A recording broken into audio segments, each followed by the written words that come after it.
Basic art history. Bentar.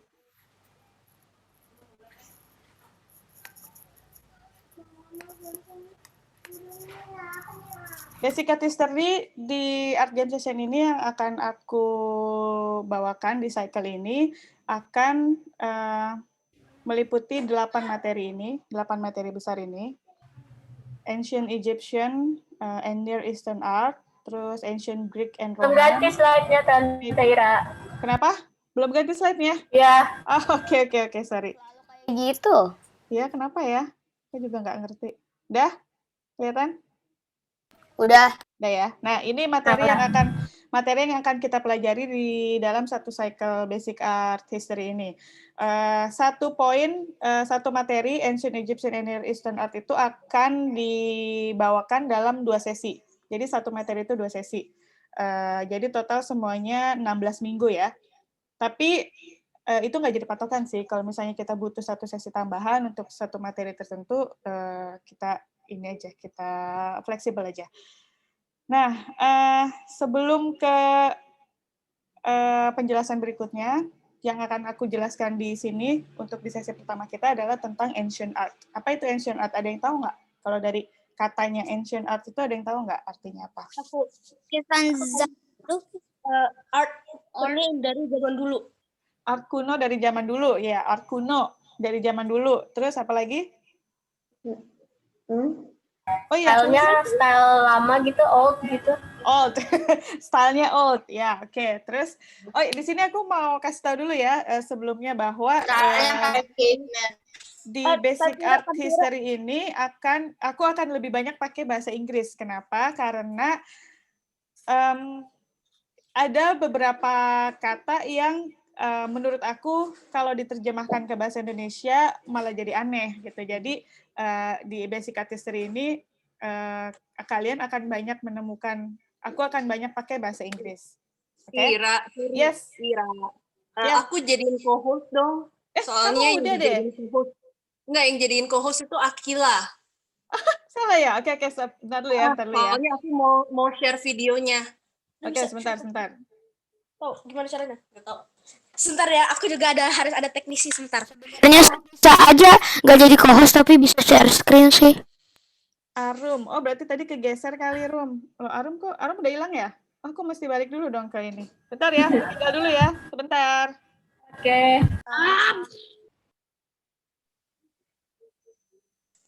Wah.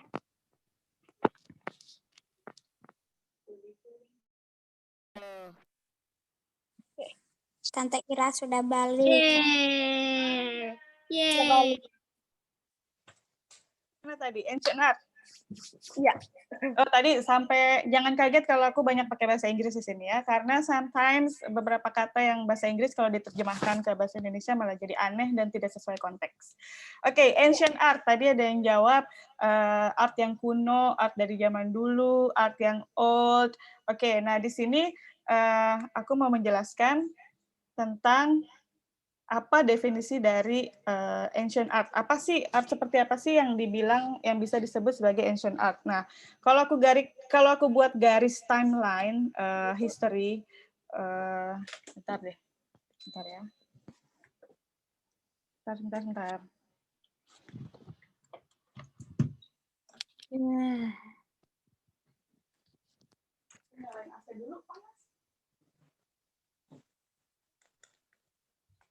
Seriously. Oke, lanjut. Nah, kalau aku garis tarik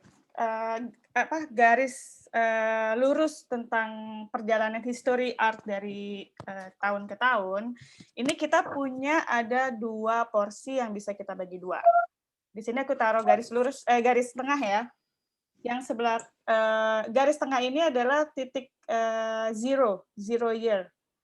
Nah, yang sebelah kanan itu dari tahun 0 ke tahun sampai sekarang nih 2020. Sedangkan yang sebelah itu dari 30.000 tahun sebelum 0 sampai titik 0. Nah, di sini kita ada istilahnya. Kalau yang di sebelah kanan ini kita nyebutnya AD, Kalau yang sebelah kiri ini kita sebutnya BC. Ada yang tahu nggak singkatannya apa? AD dan BC. Before Christ. Before Christ. Kalau AD aku lupa. Before Christ untuk BC, betul. Kalau AD, ada yang tahu? After death bukan? After that, Anno Domini ya, lupa. Anno Domini, benar. Anno Domini itu artinya in the year of the Lord. Kenapa dipakai kata Anno Domini ini? Karena di tahun zero ini itu adalah menandai tahun kelahirannya Jesus of Nazareth. Nah, di sini mulai kita pakai Gregorian calendar. Gregorian calendar itu yang sistem kalender yang kita pakai saat ini ya, yang dari Januari sampai Desember itu. Basicnya itu dari perhitungan kalender si Gregorian calendar ini. Dan itu menandakan titik zero year. Nah, jadi segala hal yang terjadi sebelum zero year ini kita sebutnya BC. Misalnya 30.000, misalnya dia terjadi di Kalau bahasa Indonesianya tuh sebelum Masehi. sebelum Masehi, betul. Nah, kalau di sini Masehi, kalau di sini berarti sebelum Masehi bahasa Indonesianya, betul. Nah, di sini ada perbedaan penulisan kalau pakai BC dan AD. Kalau BC itu dia taruhnya di belakang angka. Jadi misalnya 30.000 BC, 30.000 before century. Terus before Christ. Terus kalau yang ini AD itu berarti Anno Domini 2020. Nah, ini perbedaannya ya, yang satu ditaruh di belakang, yang satu ditaruh di depan. Nah, kalau pakai before Christ sama Anno Domini itu kan bisa dibilang Bible based banget ya. Nah, di sini ada istilah lain yang dipakai juga yang lebih netral, nggak terlalu Bible based, karena banyak agama-agama lain juga kan di dunia ini kan. Nah, yang netralnya itu biasanya bisa juga dipakai CE dan BCE. Ada yang tahu nggak singkatannya apa, CE dan BCE ini? Before Christ era bukan? Oh bukan, Nah, beda lagi. CE itu Common Era. Common Era itu dari 0 ke atas. BCE itu Before Common Era, dari 0 ke belakang. Jadi ini selain pakai BC dan AD, kita juga bisa pakai CE dan BCE. Atau kalau di Indonesia, tadi yang Raka bilang, Masehi dan sebelum Masehi. Oke, nah, Tantira, yes. ini kan yang bisa sama ini kan penulisan yang sebelum dan setelah angka kan? Ada, itu kan? Kalau kita buat BCE sama CE sama nggak? Misalnya 30.000 BCE terus CE 2020 atau beda? Gimana kan nggak ngerti? Iya kan kalau pakai BCI kan apa sama kayak BC angkanya taruh di belakang apa beda? Oh iya, sama kayak gini. Jadi 30.000 BCE, terus kalau ini CE 2020 sama. Penulis di depan sama di belakangnya ya, sama. Tapi kalau ini kadang aku lihat juga pernah juga ditaruh di depan sih. Kadang ada juga yang naruhnya di depan. Kalau yang ini BC dan AD, ini mutlak dia harus taruh di belakang angka, kalau yang AD di depan angka. Kalau yang ini kayaknya aku pernah lihat kadang ditaruh di depan, kadang ditaruh di belakang gitu. Jadi kayak lebih bebas ya. Yes, lebih netral, lebih bebas. Nah, yang akan kita bahas tentang ancient art ini adanya di sebelah sini.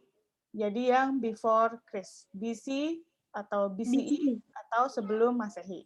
Ini ancient art. Jadi segala hal yang terjadi di sebelum tahun zero.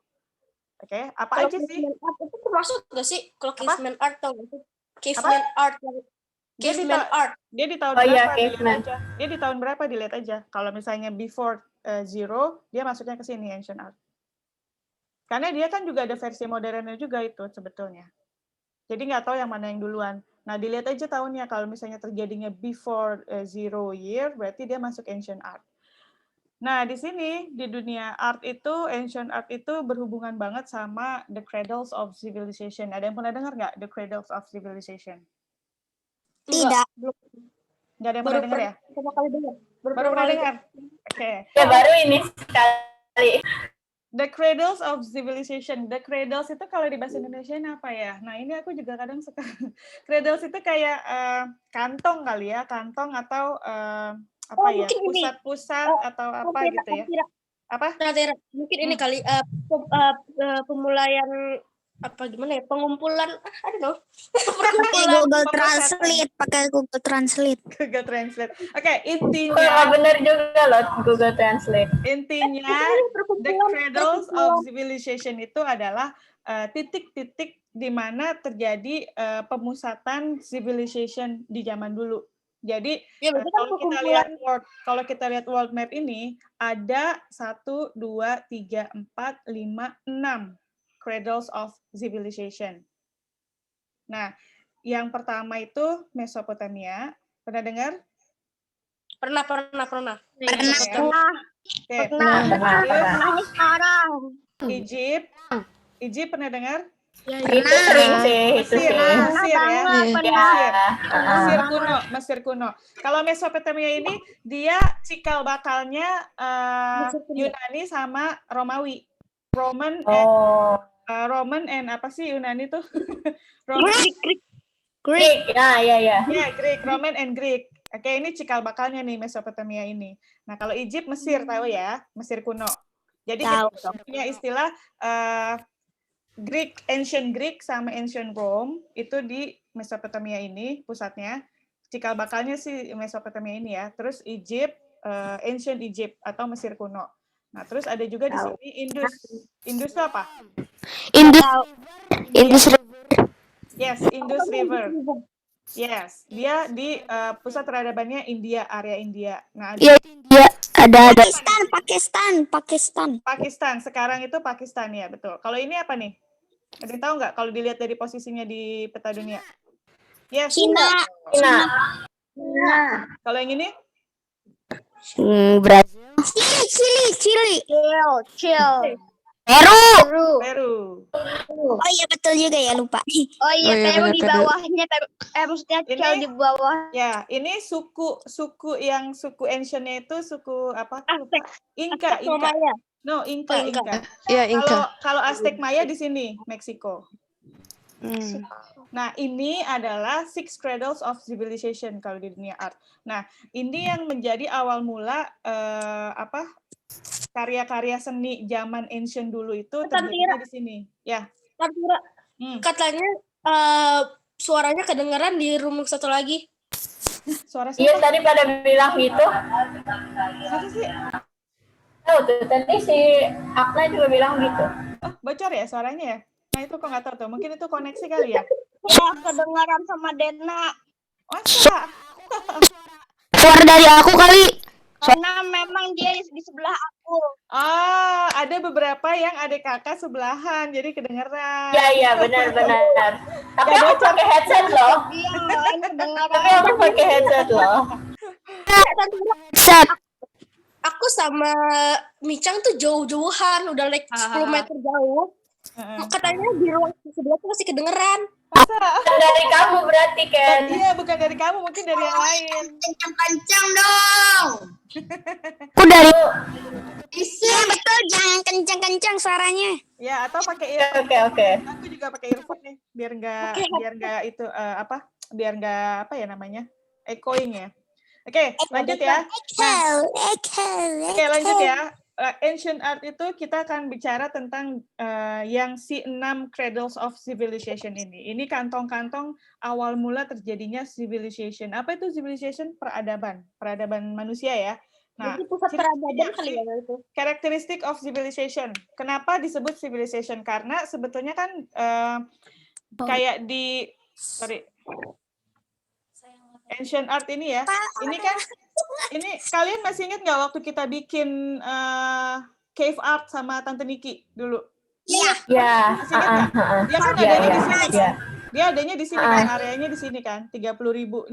Ini 30.000 BC itu si cave art itu dia adanya di sini. Tapi kenapa dia nggak masuk di ancient art cradles of civilization?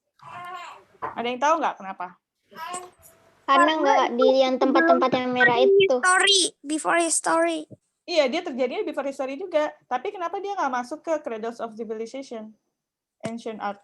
Karena tempatnya bukan di yang terbuatnya bukan di yang di merah itu. Tempatnya bukan di sini.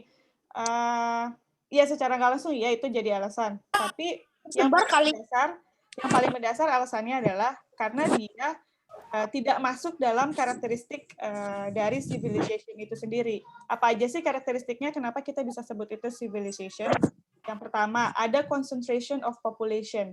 Jadi dia kayak membentuk sebuah kota kecil, terus itu orang-orang berkumpul di situ semuanya. Nah, kalau di zaman cave art itu orang masih menyebar-nyebar kan? Maksudnya tinggalnya tuh belum concentrated, populasinya tuh belum mengkonsentrasi gitu, masih menyebar-nyebar. Terus mereka juga masih nomaden gitu. Kalau karakteristik civilization ini orang-orangnya udah nggak nomaden lagi karena dia sudah populasinya itu sudah memusat di satu titik. Terus dia biasanya udah punya monumental architecture, terus ada sistem komunikasi, terus ada pembagian sistem kerja di dalam satu kantong itu sendiri, satu kota itu sendiri, terus ada pembagian strata sosial dan ekonomi. Jadi ada semacam kayak tingkatan sosial dan ekonomi gitu. Siapa misalnya ada rajanya, terus di bawah rajanya mungkin ada penasihat, prajurit, terus di bawahnya baru ada rakyat kayak gitu. Jadi ada stratanya, ada classification-nya. Nah, itulah kenapa cave art itu walaupun dia terjadi di rentang waktu ancient art yang antara 30.000 before Christ sampai 0 year, dia nggak masuk ke dalam cradle of civilization karena nggak ada ini nih, dia belum ada ini semua karakteristiknya sebagai tempat atau titik yang bisa kita sebut civilization gitu. Gimana? Ada pertanyaan sampai sini? Tidak. Udah ya, lanjut ya. Oke, nah di sini aku akan bahas one of the cradles, yaitu Mesopotamia. Mesopotamia itu berasal dari kata ancient Greek yang artinya the land between the rivers. Sungai apa sih? Di sini ada sungai Tigris dan Euphrates kalau di bahasa Indonesia Euphrates ya kalau nggak salah ya. Tigris dan Efrat. Ya, Tigris dan Euphrates di sini. Ini Tigris, yang ini Euphrates. Jadi si Mesopotamia itu adanya di tengah-tengah nih di sini. Nah, kira-kira menurut kalian kalau misalnya ada satu kota berada di antara sungai ini, kira-kira kegiatan aktivitas apa sih yang paling banyak terjadi di kota itu? Mancing. Mancing, jual beli. Oke, jual beli karena Di tengah-tengah kota kan? Jual beli karena ada sungai di sini memudahkan akses untuk perahu datang membawa barang ya. Iya, dan itu di tengah kota. Biasanya kan pasti tengah kota. Oke. Terus ada lagi nggak yang lain?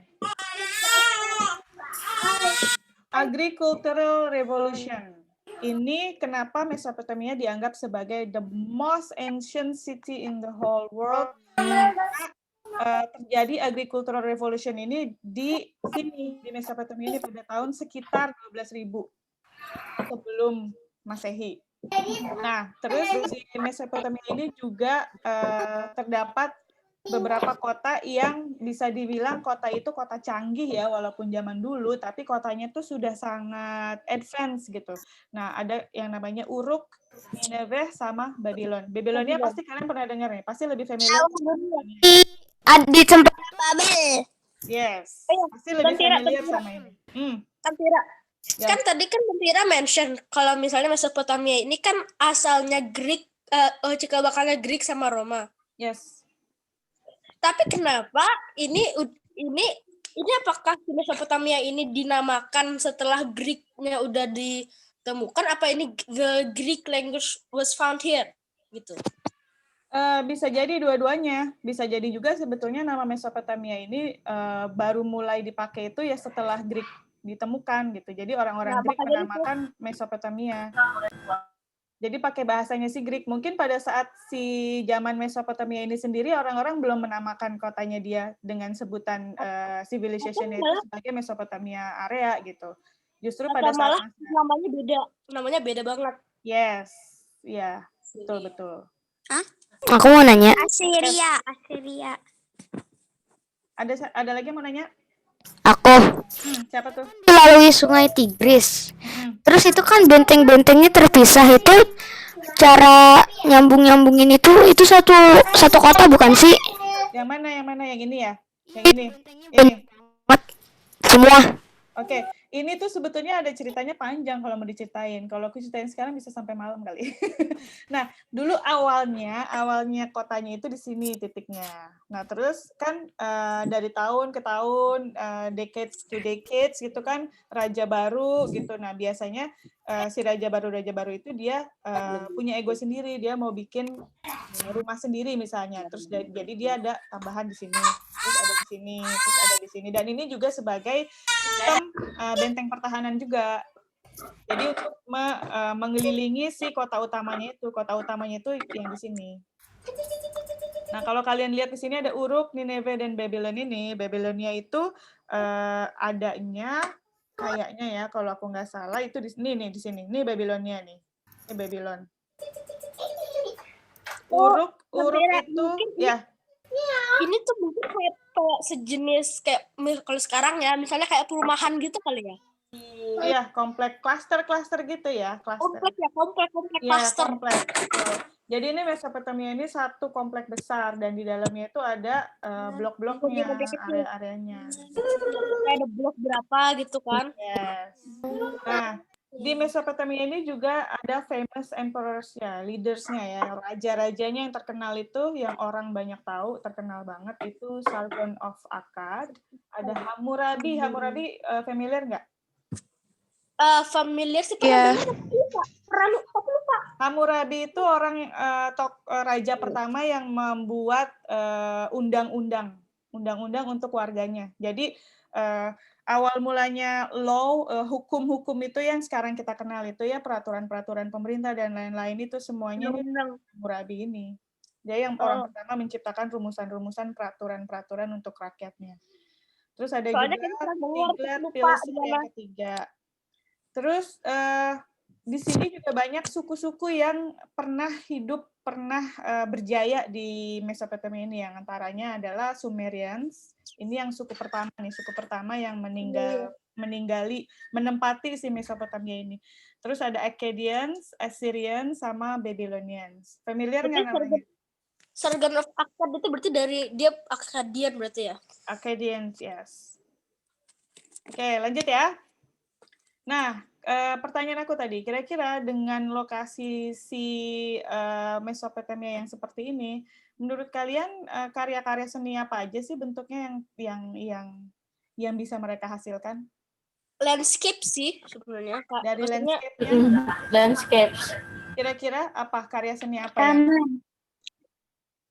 Taman. Terus ini sebenarnya soal burung kan? Iya, ini udah ganti slide belum? Udah. Belum. Belum? Patung. Yang lain?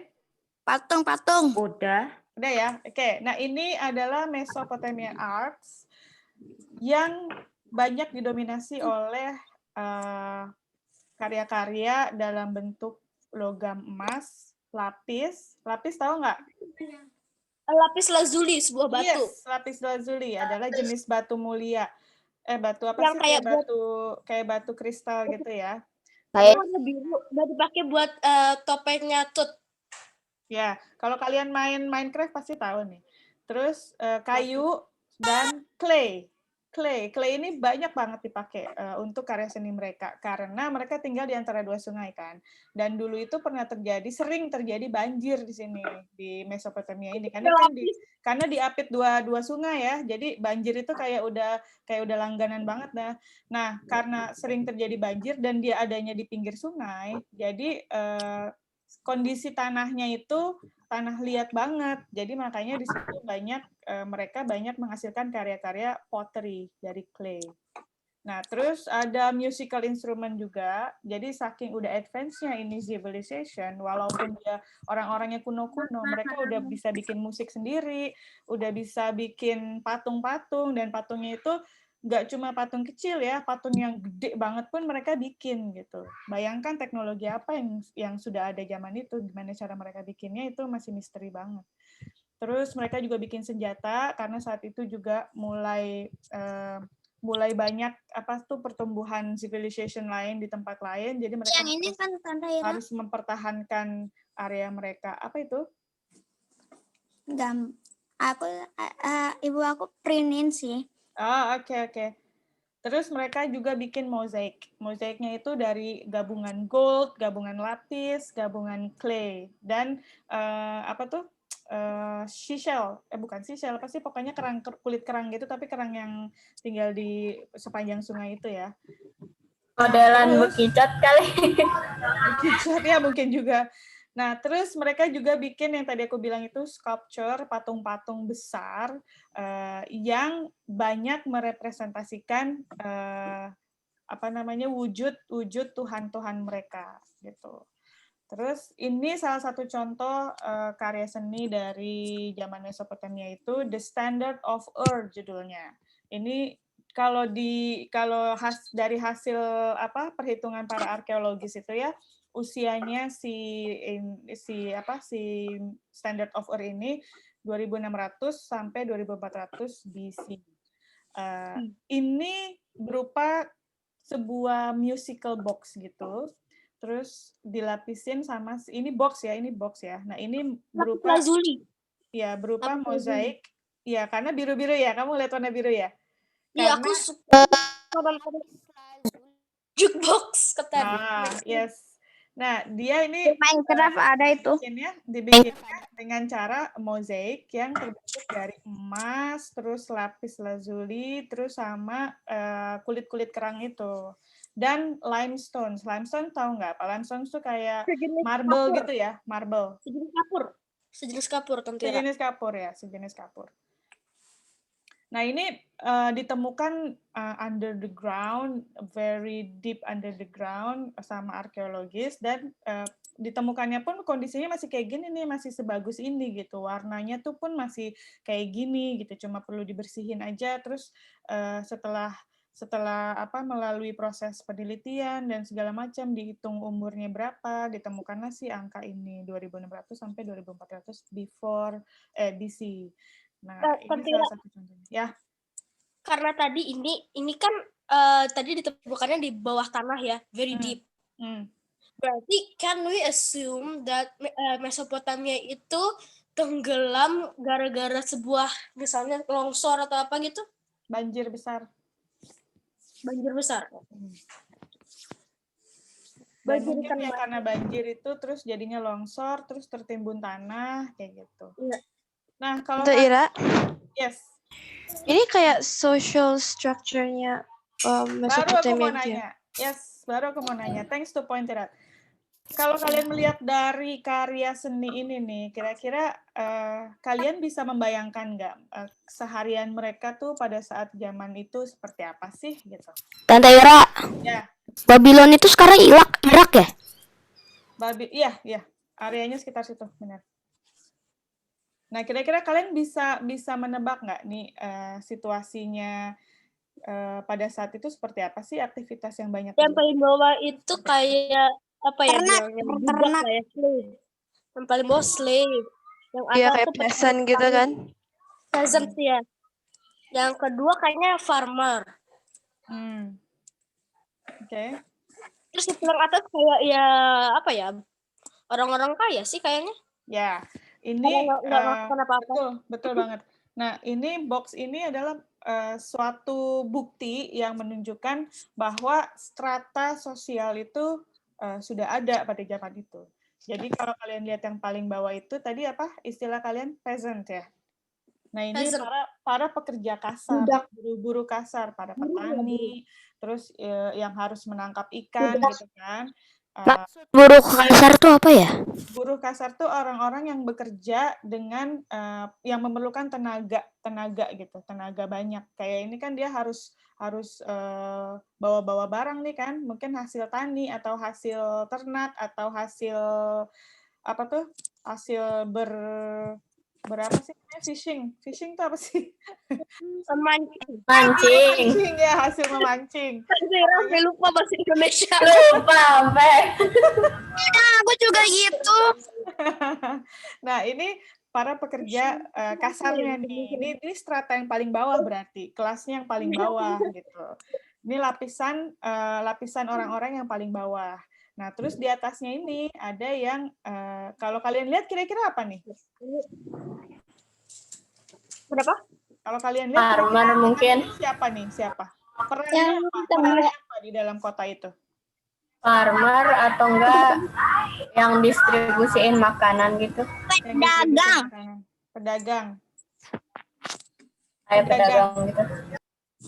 Oke, kalau dibaca dari penjelasannya, yang strata tengah ini adalah orang-orang yang kayak kalau sekarang tuh kayak apa ya, administratifnya, kayak orang-orang kantornya gitu kali ya.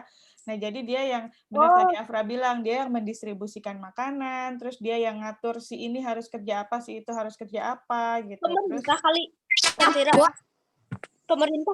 Pemerintah. Ya, pemerintah mungkin, menteri mungkin, ya kayak semacam itulah. Pokoknya orang-orang yang bekerja di bawah yang strata paling atas. PNS gitu? Ya, PNS. PNS. Pokoknya dia adalah mereka-mereka yang mengatur semua rakyatnya itulah, yang mengatur-ngatur, mengorganize rakyatnya. Nah, kalau yang ini yang paling atas?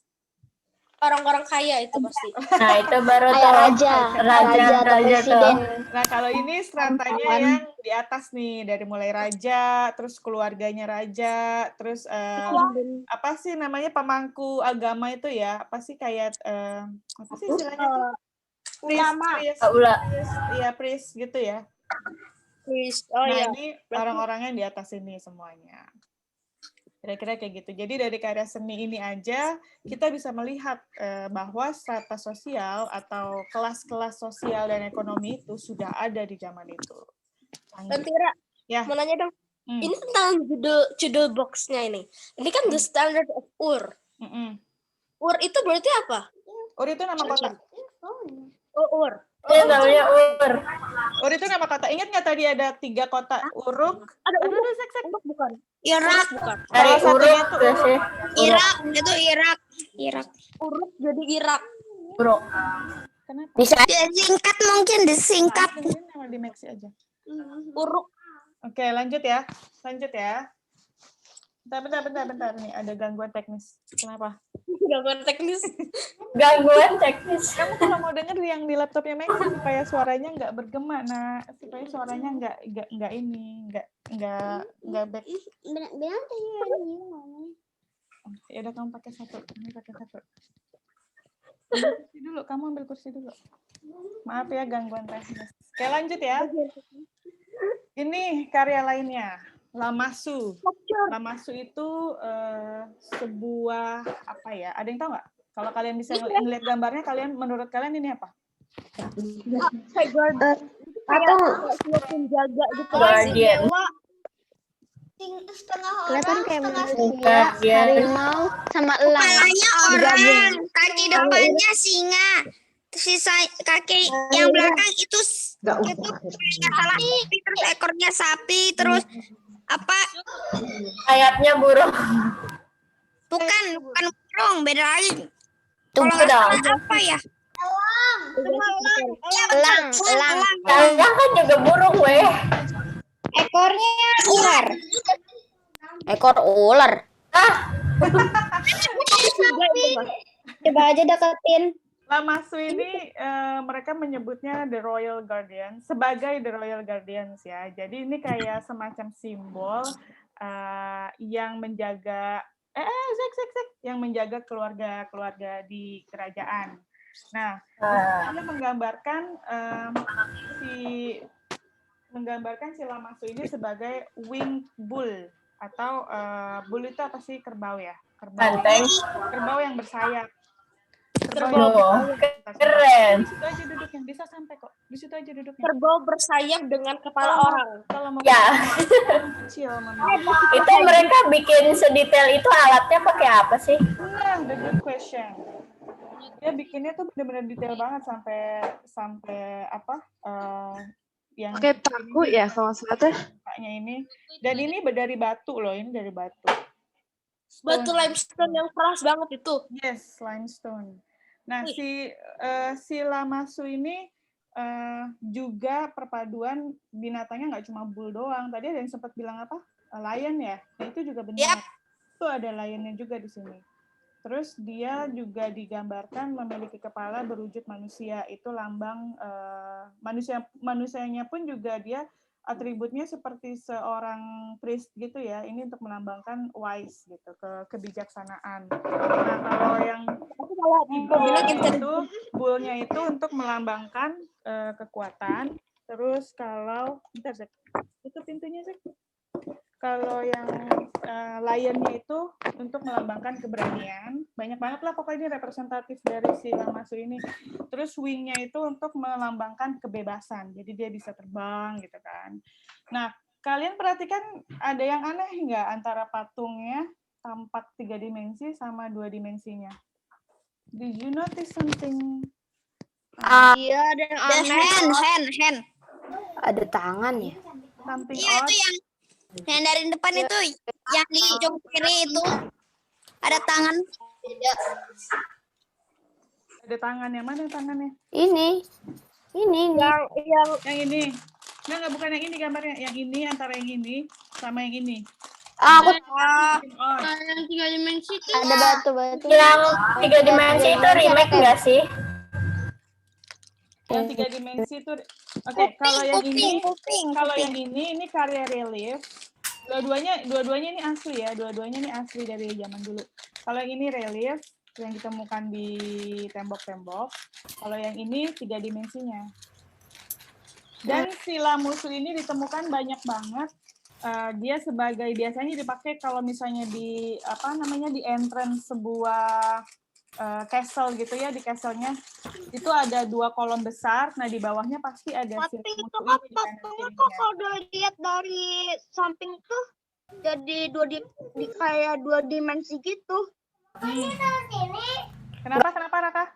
wait deh. Kalau dilihat dari samping tuh kayak 2 dimensi gitu, kayak yang di tembok itu. Yang 3 dimensi itu kok kayaknya ada kakinya ada 1 2 3. Kakinya ada lebih satu lagi deh. Iya. Oh, kakinya. Jadi keistimewaan lainnya dari sila musuh ini adalah dia berkaki 5. Kalau dari samping, kalau relief nggak kelihatan ya. Tapi kalau dibentuk wujud 3 dimensinya, baru kelihatan.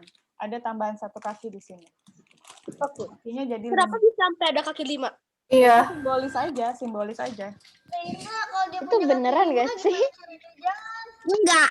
Kenapa? Ini mitologi. Gimana cara dia bisa jalan? itu misteri yang hanya bisa dijawab oleh orang-orang Sumerian ini kayaknya.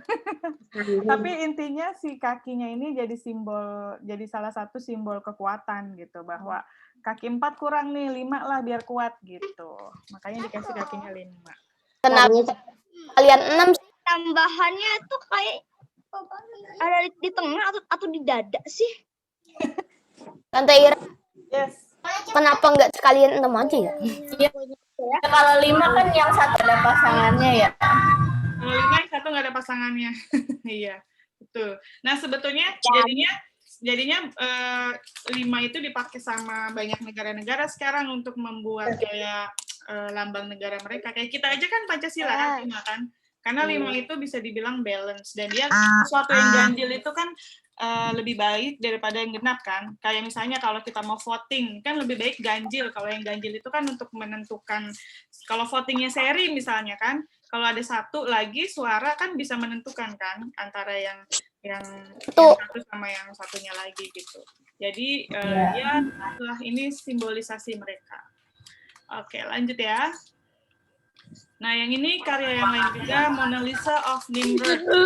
Ini disinyalir karyanya itu berusia di tahun 800 sampai 700 BC. Kenapa Bentar, jadi Mona Lisa of Nimrod? Iya. Karena dia, Kenapa Mona Lisa? ya, ini dinamakan, ini karena ditemukannya kan memang baru-baru kan setelah ada lukisan Mona Lisa itu kan. Oh. Ini diibaratkan sebagai Mona Lisa-nya pada zaman dulu, karena kalau dilihat dari lukisannya, dia seperti tersenyum, tapi ekspresinya misteri gitu, apakah dia sebenarnya tersenyum happy, apa tersenyum apa, seperti kayak kita melihat Mona Lisa. Jadi dinamakan. Katanya kayak di horror movie. Ya. Itu Itu detail banget loh. Banget, ini sampai ke sini-sininya aja tuh ada ini loh, ada motifnya gitu loh. Ini detail banget, memang detail banget. banget. Kelihatan. Ini juga dari batu. Nah, ini kalau yang ini Yang fotonya. aku bingung alatnya tuh apa gitu loh, keren gitu. Alatnya ya, luar biasa ya. Makanya civilization yang paling ancient, Cara alatnya kalau nggak orangnya. paling ancient, tapi juga paling canggih sebetulnya di zaman Mesopotamia itu. Nah, ini salah satu contoh pottery-nya yang mereka buat. Jadi semua alat makan, semua alat masak, itu mereka buat dari pottery, dari clay. Karena dia banyak menemukan tanah-tanah clay di sekitar mereka kan. Yang tadi Iya kan itu sungai ya. Sungai kan sebelahnya tanah. Yes. Sungai tanah langsung diambil. Iya. Uruk aja dikit. Iya. Resource-nya cuma deket banget gitu di sekitar mereka. Jadi ya itulah yang paling banyak digunakan. Terus lanjut, ini adalah cuneiform. Aku bacanya gimana ya? Tulisan. Nah, salah satu bentuk ciri khas civilization yang terjadi di Mesopotamia adalah dia adalah peradaban pertama yang punya huruf-huruf. Jadi udah ada rumusan huruf-hurufnya tuh zaman dulu. Bacanya bagaimana ini? Nah, pertanyaan bagus. Ini ada orang yang iseng Bagaimana? merumuskan huruf-hurufnya kalau dianalogikan huruf kita sekarang A sampai Z. Kayak gini. Jadi ini kalau A itu begini, B itu begini, kalau C itu begini. Ribet banget ya nulisnya ya. Banget tuh, nulis satu kata juga. Iya. Nah, tapi Tulis satu kata kayaknya membentuk banyak. ada juga yang satu kata. Misalnya kayak yang ini nih. Ini mungkin satu blok ini satu kata nih kan, mewakili satu kata, bukan cuma huruf lain. Simbol-simbolnya banyak banget. Dan mungkin ini menyesuaikan dengan alat tulisnya mereka. Kira-kira kalau kalian melihat, sorry. Kalau kalian melihat kayak gini, alat tulis yang dipakai kayak gimana ya kira-kira? Ya, segitiga gitu. Cetakan. Segitiga. Dari lumpur kan, lumpur di bonyok-bonyokin. Lumpur dibanyak-banyakin. Ya ini dari ada yang nulisnya di batu, ada yang nulisnya di tanah liat, ada juga yang di logam. Kayu. Ada juga yang di kayu, betul. Ada juga yang di kayu. Nah, pertanyaan aku kalau kalian melihat bentuknya tulisannya kayak gini, kira-kira alat tulis yang mereka pakai kayak apa ya? Kayak lurus segini. Lurus runcing gitu. Lurus runcing. Nanti coba digambarkan ya. Coba kalian gambarkan ya. Buat PR tuh. Gambarkan alat tulis yang dipakai sama orang Sumerian. Kayak bambu runcing tapi yang kecil itu loh, kecil banget gitu. Bambu runcing yang kecil. Kayak periwitan loh. Kayak periwitan. Aku zaman dulu gitu. Coba ntar digambarin ya. Tolong digambarin terus kirim gambarnya ke grup ya. Oke. Lanjut. Nah, ini salah satu peninggalannya si Mesopotamia, yaitu The Great Ziggurat of Ur. Kayak gedung Babel tapi beda. Ya, ini bangunan yang sebenarnya. Kalau ini bangunan yang dibikin ulang ya, digambar ulang sama adalah siapa gitu yang gambar ulang. Nah, penampakannya tuh kayak gini. Kalau ini kan yang udah rubuh-rubuh gitu kan, udah nggak ada peninggalan. Nah, kalau ini dicoba digambarin utuhnya kira-kira seperti ini. Gimana orang bisa menggambarkan kayak gini? Dari banyak banget relief-relief yang ditemukan, terus dari banyak banget miniatur-miniatur karya pahatan batu yang ditemukan di sekitar area ini. Jadi peninggalan zaman dulunya itu. Jadi orang bisa menyimpulkan, oh ternyata The Great Ziggurat of Ur itu wujudnya seperti ini loh, gitu. Kalau utuh tuh seperti ini. Berarti ini castle ya? Termasuk castle. Temple, it's a temple. Oh. Nah, ini berhubungan Mereka bangunnya bagaimana ya, presisi gitu? Nah, betul, pertanyaan bagus. Zaman dulu bayangin, ini udah bisa dia bikin bangunannya sepresisi ini, terus dia simetri loh. Dia simetri, dia udah paham basic principle balance and symmetry itu. Jadi di sini kalau kalian perhatikan simetri kan? Kanan kiri ada sebelahnya, ya kan? It's amazing. Makanya Mesopotamia ini paling ancient dan juga sekaligus paling canggih. Dan kita kayak apa ya? Kayak nggak nyampe gitu loh otak kita. Gimana ya orang zaman dulu kok bisa bikin kayak gini? Gitu. Kita kepikiran belum sampai ke sana. Orangnya kanan kiri gitu kali kerjain, tapi kok bentukannya sama. Nah, katanya ada juga rumor yang bilang katanya kalau zaman Bantuin dulu alien. dibantu sama bantuan makhluk-makhluk gaib. Ya. Katanya, tapi ada juga teori yang menyebutkan gini, zaman Mesopotamia ini justru zaman yang paling canggih. zaman dimana sebelum terjadi banjir besar itu orang-orang si Mesopotamia ini mereka pindah dari planet bumi ini melalui pakai UFO kayak gitu-gitu. Banyak pokoknya ceritanya kalau misalnya kalian coba googling di internet itu tentang mitos. Iya, itu rumor. Ya pokoknya banyak lah cerita-ceritanya, nanti kalian coba cek aja deh. Oke, lanjut ya. Ancient the civilization, the Oke, lanjut ya. Ini si tempel tadi itu berhubungan erat dengan sistem kepercayaan mereka. Model kepercayaan mereka yaitu theocracy. Theocracy itu the ruler was God gitu. Jadi mereka percaya bahwa yang mengatur semua hidup-hidup mereka itu adalah God. Nah, jadi basis mereka memilih pemimpin pun itu dari semacam kayak God representatif gitu. Jadi orang yang menurut mereka itu adalah God representatif, dia yang dipilih menjadi leader gitu. Nah, mereka punya banyak banget gods, dewa-dewa ya. Kalau di sana tuh kalau zaman dulu tuh sebutnya dewa dan dewi. Nah, ini ada Ea, ini hasil pahatan relief ya, relief art. God of water yang ini. Terus ada juga Nergal, God of war. Terus ada Nana, God of Moon, dan banyak banget, ada banyak banget lagi dewa-dewa lainnya. Ini tulisannya beda nih dari yang tadi. Mana? Tulisan ininya nih, yang di Nana. Yang di Nana kenapa, Pra? Tulisan kayak hurufnya itu beda dari yang tadi deh. Oh, model tulisannya ya? Ya. Mungkin karena di Mesopotamia ini kan ada banyak suku-suku kan, yang tadi aku bilang itu ada Sumerian, terus ada Babylonians dan lain sebagainya, dan mereka punya tulisan sendiri gitu. Mereka punya awalnya mungkin satu base yang sama terus tapi dimodifikasi gitu loh tulisan-tulisannya. Tulisannya kayak kanji gitu. Kayak kanji ya, benar. Enggak sih, kanji lebih susah. Oke, lanjut ya. Tetap lebih susah. Tell Us More Heart. Tell Us More Heart ini adalah dia kayak sebuah seri patung. Jadi ada total ada 12 patung yang ditemukan. Jadi ini kayak serinya gitu loh patungnya. Dan ini ditemukan di sekitaran tempel gitu. Bahkan disinyalir mungkin di dalam tempelnya itu gitu. Dan ditemukannya pun juga katanya ya, aku baca bukunya waktu itu. Jadi ditemukannya pun juga dia posisinya itu tertentu gitu loh. Kayak sengaja dibarisin gitu patung-patungnya ini. Dan patungnya ini ukurannya bervariasi dari mulai yang dari 20 cm sampai sekitar 70 cm ya, 20 sampai 70 cm tingginya. Terus dari 12 patung, 10 itu karakter laki-laki, 2 karakter perempuan.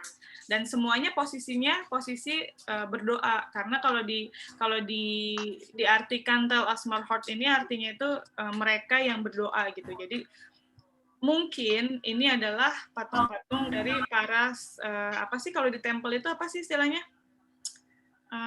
priest atau apa sih yang mereka tuh menempati tempel itu untuk selalu berdoa gitu untuk keselamatan kotanya gitu. Jadi tugasnya dia memang berdoa sepanjang hari untuk keselamatan kotanya. Dan ini mungkin ini marbot. Ulama ya, semacam ulamanya gitu ya. Semacam ulamanya gitu yang tugasnya itu berdoa untuk keselamatan si kotanya itu. Tapi matanya kenapa gede banget, Tante? Oh iya, matanya ada Kayak hantu. Mungkin kayak pernah ada yang berkomentar sih kenapa matanya dibikin kayak gitu. Jadi mungkin 24 jam mereka matanya melek berdoa terus gitu. Jadi makanya digambarinnya matanya kayak gini. Ada beberapa patung yang justru matanya malah satu tuh kayak gelap gitu loh. Jadi satu kayak gini, yang satu lagi bukan bolong, jadi beneran kayak digelapin kayak gini nih. Nah itu nggak tahu deh artinya apa gitu. Mungkin ada, bahkan si ulama-ulama ini mungkin ada kayak bagian-bagiannya gitu loh. Mereka punya tugas-tugas sendiri-sendiri dan perwujudannya itu pun juga melambangkan tugas-tugasnya dia tuh apa. Mungkin. Dan ini disinyalir karyanya ini, patung-patung ini usianya itu dibuatnya itu pada tahun 2900 sampai 2550 BC. Nanti coba di googling aja ya kalau mau cerita lebih lengkapnya. Nah, ini hanging garden. Jadi katanya, mitosnya, entah ini mitos atau bukan ya. Jadi ada King Nebuchadnezzar II ini, dia adalah Raja Babylon. Pada tahun 605 BC dia berkuasa ya. Pada saat itu masa tahta kerajaannya dia ya. Terus dia menghadiahkan sebuah bangunan untuk istrinya yang kita sebut sekarang itu hanging garden. Jadi kalau digambarkan dari skrip-skrip cerita-cerita gitu ya, dari relief yang ditemukan, banyak banget interpretasi orang-orang tentang hanging garden itu seperti apa sih wujudnya. Ada yang menggambarkan seperti ini, terus ada yang menggambarkan seperti ini, ada yang seperti ini, ada yang seperti ini. Nah, tapi yang pasti si hanging garden ini sampai sekarang belum jelas lokasinya di mana gitu. Cuma ada tulisan skrip-skrip doang itu dari yang bahasa Xenophon tadi. Nah, dari cerita-cerita itu orang menginterpretasikan sendiri si hanging garden ini seperti apa. Yang pasti di situ disebutkan bahwa hanging garden ini bentuknya itu kotak. Bentuknya kotak. Terus bentuknya berundak-undak, kotak berundak-undak, terus dipenuhi dengan pohon-pohon, dengan tanaman-tanaman, terus dikelilingi oleh air, dan yang satu lagi dia punya sistem irigasi yang bagus banget. Jadi si bangunan itu punya sistem irigasi yang bagus. Nah, makanya orang-orang mempersepsikannya gambarnya seperti ini. Jadi itu gambarnya udah ketemu atau belum ketemu? Apa itu namanya? Belum ketemu sampai sekarang. Ini masih Mentira. Wait. Ini masuk ke Seven Wonders of the World kan, yang Ancient Seven Wonders of the World. Yes. Walaupun dia belum ditemukan, tapi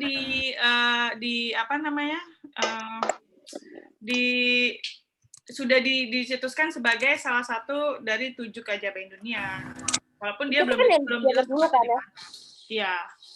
Zaman dulu ya, bukan yang 7 keajaiban dunia sekarang ya. Zaman dulu Misenia itu. Yes. Tante Ira. Ya. Yang gambar yang di atas bagian kanan itu motif gambar-gambarnya itu kayak gambarnya yang pas di zamannya Alexander the Great itu mirip gitu loh. Mirip ya. Ya. Karena ini persepsi orang-orang, banyak banget emang yang persepsikan beda-beda. Yes. Tante Ira. Tapi kenapa judulnya namanya tuh Hanging Garden?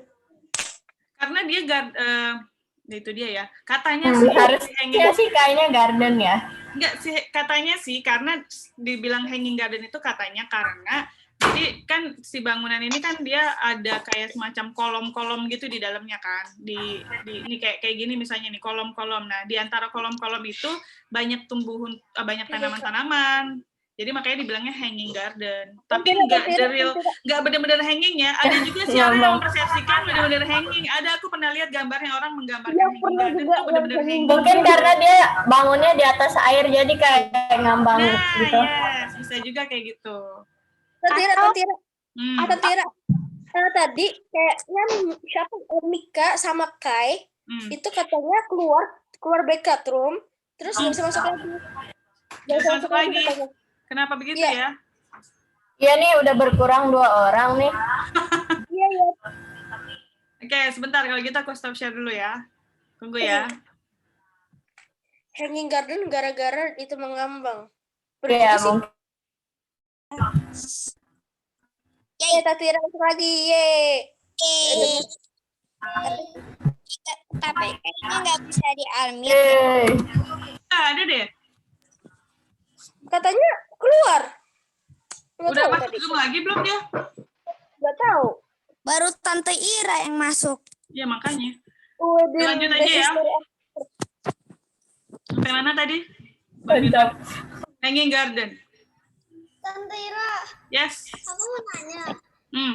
Gimana orang bisa tahu udah hanging garden kalau belum ketemu?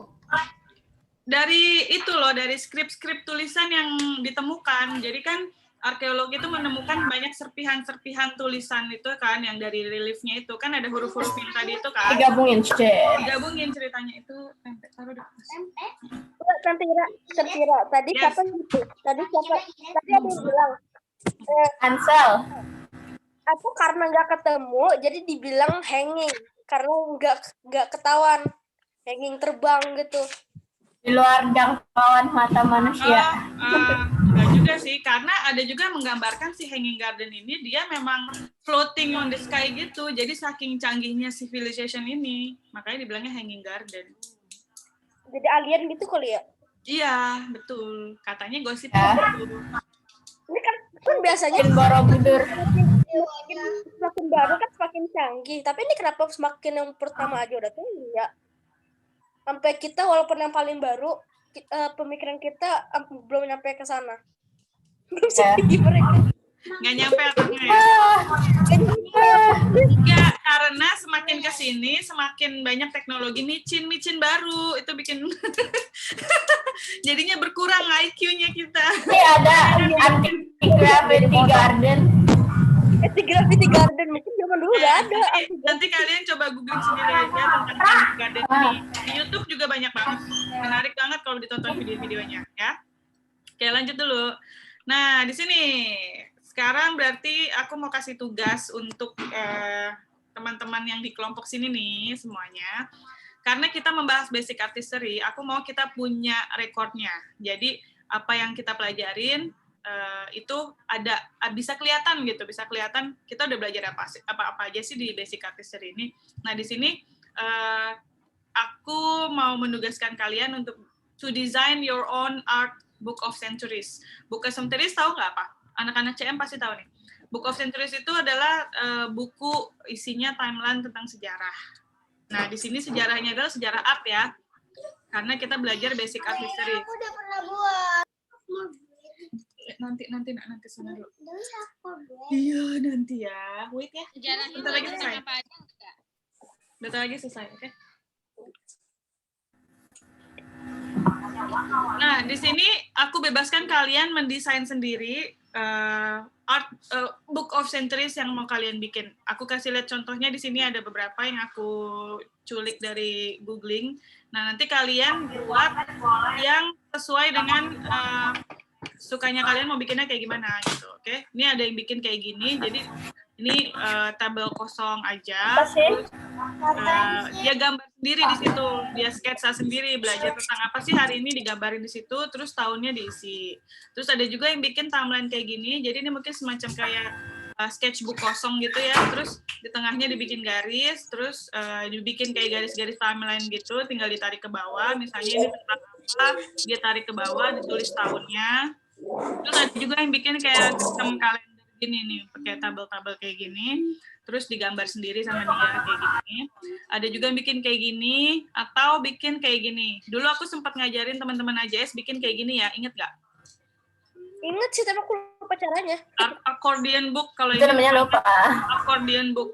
Nah, nanti kalian desain sendiri, mau bikin kayak gimana. Senyamannya kalian aja. Misalnya kalian mau bikin pakai sketchbook kosong karena udah ada sketchbooknya mungkin di rumah, ya udah pakai aja nggak apa-apa. Atau mau bikin accordion kayak gini boleh. Kenapa kan? Pakai buku tulis kosong boleh Kak? Boleh, nggak apa-apa, boleh. Pokoknya yang penting tapi ada Sketchbook, catatannya. sketchbook kok hancur soalnya. Sejarahnya tentang ini. Tentang art ya, art book of centuries. Jadi di setiap habis sesi ini kalian tulis lagi di book of centuries kalian itu, kamu retail gitu, kamu rewrite tentang apa sih belajar hari ini. Kalau misalnya kamu mau googling tentang materi hari ini, ditambahin ke situ juga nggak apa-apa. Oke? Oke, ada pertanyaan nggak sampai sini? Oh ya, Tante, Boleh pakai laptop nggak? Kenapa? Boleh pakai kayak laptop nggak? Misal pakai Canva atau? Boleh. Boleh, Tante, tapi aku encourage untuk bikin manual aja sebetulnya. Karena aku berusaha mengurangi kalian pakai digital stuff dulu, karena itu mengurangi sense of your sensorik ya dan motorik. Tapi Iya. kalau kalian nyaman pakai digital, it's okay. I leave it up to you. Gitu. Tapi aku sih main Aku tremor kalau digital. Ya Ken. Bentar, tanya dong. Ya. Jadi gini, kan ini aku pakai buku tulis nih nanti. Mau pakai buku tulis, ada buku tulis kosong. Ya. Nah, masalahnya ini artbook centuries-nya itu harus urut nggak? Misalnya dari tahun berapa atau bisa langsung random aja? Random. Urut, kalau bisa harus urut kayak gini kan, kalau dia bikin kayak gini nih, mulai dari mulai dari mungkin BC year misalnya gitu kan, nah dia bikin kayak gini. Tapi kalau misalnya kamu tiba-tiba di tengah jalan, ini harusnya ada di sini di tengah-tengah, ya nggak apa-apa, kamu bikin aja di kertas kosong, terus kamu tempelin di tengah-tengah. Gitu. Tinggal disisipkan aja di tengah-tengah. Enggak, soalnya kan jadi Mesopotamia itu tahun berapa ya? Kalau kalian lihat di mulainya Jadi 2500 bukan? Yes, 2000-an. Dia di antara 3000 BC sampai 600-an BC. Karena 600 itu udah mulai diambil sama ancient Greek and Rome. Jadi mulainya dari tahun 2000. Dari 2500 BC, kurang lebih. Oke. Biasanya kalau di before yang BC itu biasanya pakai tulisan ada CA. CA itu circa. Circa itu artinya sekitaran ya, kurang lebih sekitaran. Karena nggak ada yang tahu persis, namanya arkeologi kan mungkin ada banyak hal yang perkiraan. Iya, banyak hal yang nggak bisa didefinisikan dengan tepat gitu. Jadi perkiraan aja, circa. Nah, kan ini kan memang harus urut. Berarti nanti bukuku itu aku mulai dari tahun berapa? Apakah Mesopotamia ini memang paling tua atau apakah ada yang lebih tua lagi? Kalau yang dari aku jelasin di cycle ini sih berarti dari Mesopotamia. Karena yang cave art itu kalau kamu mau tambahin boleh, tapi dia mungkin before ancient kali. Karena dia masuk ancient tapi bukan civilization ya. Iya, konteksnya nggak civilization. Nah, jadi kalau kalian masih nyimpen yang karya cave art waktu itu sama Tante Niki, boleh tuh dimasukin ke Art Book of Centuries kalian. Disisipin aja di depan kalau itu adalah cave art. Berarti ini Mesopotamia itu nanti halaman pertama tahun 2500 BC ya? Ya. Pokoknya desain Art Book of Centuries ini personalized kamu aja gitu, kamu bikin sendiri aja gimana. Misalnya halaman pertama kamu bikin biografi kamu dulu, terus atau mau bikin tanggal AJS dulu misalnya. Kalau yang tadi kan aku sempat tulisin 1 sampai 8 tuh materi basic art history kan, mau ditaruh itu dulu atau mau dikasih apa dulu terserah kalian. Oke. Aku udah kebayang soalnya. Oke, sip. Nah, aku minta minggu depan kalian share ya, kalian share desainnya. Kalian bikinnya seperti apa? Oke? Dilengkapin sama materi hari ini. Nanti slide aku kirimin ke grup kalau kalian butuh. Nanti tinggal nambahin dari googling kalau kalian mau nambahin. Oke? Pokoknya nanti minggu depan harus sudah ada. Minta PowerPoint-nya nggak? Iya, nanti aku bagikan di grup. Oke. Terus satu lagi tugasnya, satu lagi tugas karya. Kalau ini kan tugas kalian bikin Art Book of Centuries kan yang dipakai untuk ke depannya seterusnya kan. Nah, untuk tugas yang Mesopotamia ini aku minta kalian bikin gambar lamasu atau hanging garden on your own version. Ya, kalian gambar. Boleh berwarna, boleh hitam putih, boleh sketsa aja, boleh pakai cat warna, boleh pakai terserah, pokoknya bebas. Jadi untuk semacam kayak recording karya kalian untuk sesi hari ini. Oke? Tugasnya ini ya. Jadi ada 2. Minggu depan kalian hanging garden-nya terbang ya?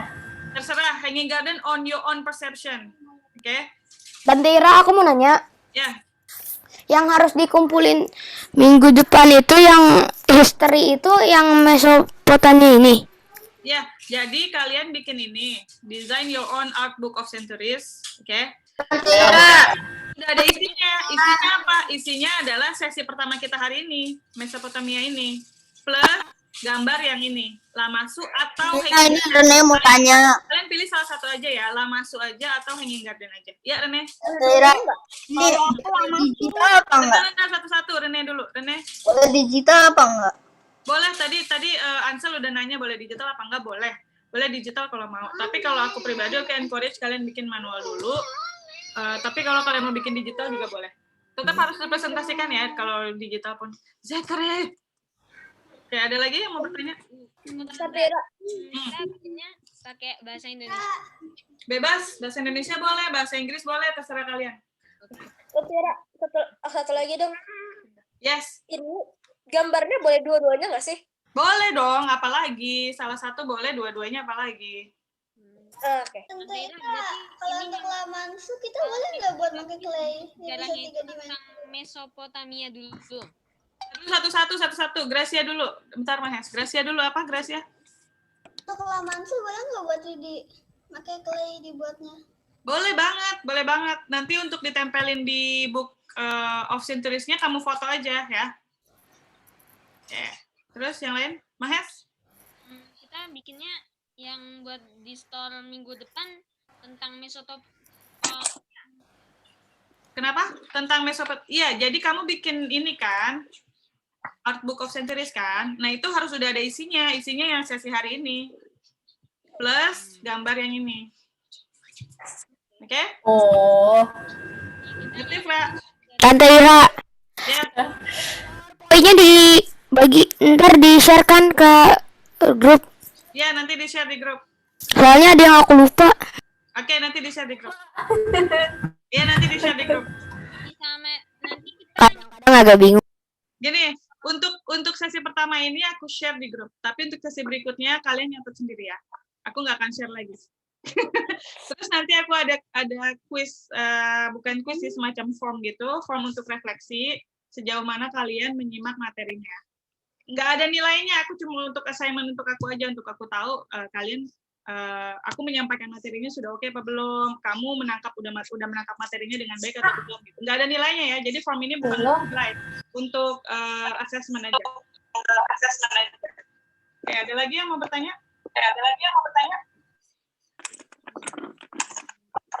Ya. nanti kan kita bikin buku tentang Mahes, suaranya kecil banget deh. Masa? Udah terus Ya udah lumayan.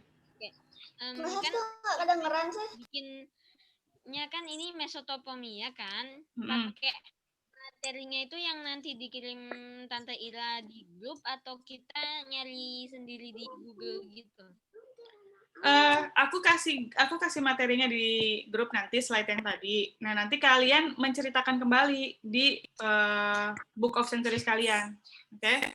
Jangan langsung di-copy abis-abisan dari situ, kamu tulis ulang atau kamu menceritakan ulang, terserah. Nggak perlu lengkap banget kok.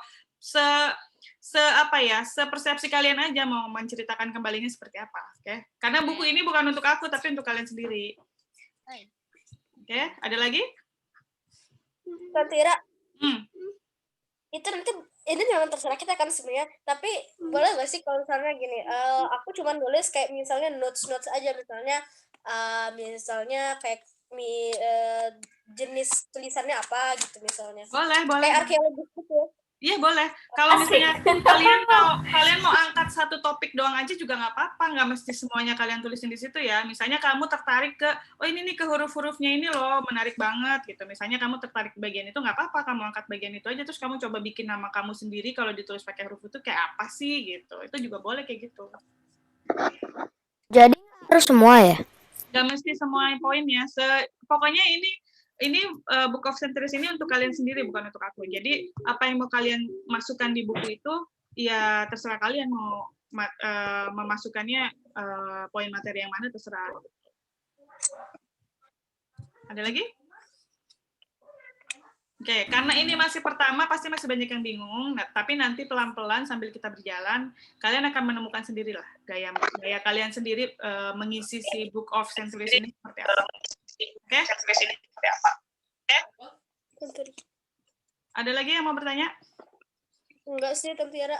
Oke, kalau nggak ada, berarti sesi kita hari ini sudah selesai. Kalian bikin sendiri aja masing-masing. Mau leave Zoom, boleh. Mau ke main room juga boleh, terserah kalian. Pokoknya intinya nanti Gimana? minggu depan aku minta kalian presentasi desain kalian ya. Cara balik ke belakang gimana ya? Live room, ada tulisan live room di bawah. Gimana ya? Ada live room, ada pilihannya kamu mau leave breakout room atau leave. Iya, nih ada nih. Kalau mau balik ke main room, kamu pilihnya leave breakout room. Jadi kamu balik ke ruang yang utama tadi. Terima kasih ya, Tante Ira. Sama-sama, Beb. Terima kasih Tante Ira. Tante Ira. Tante Ira.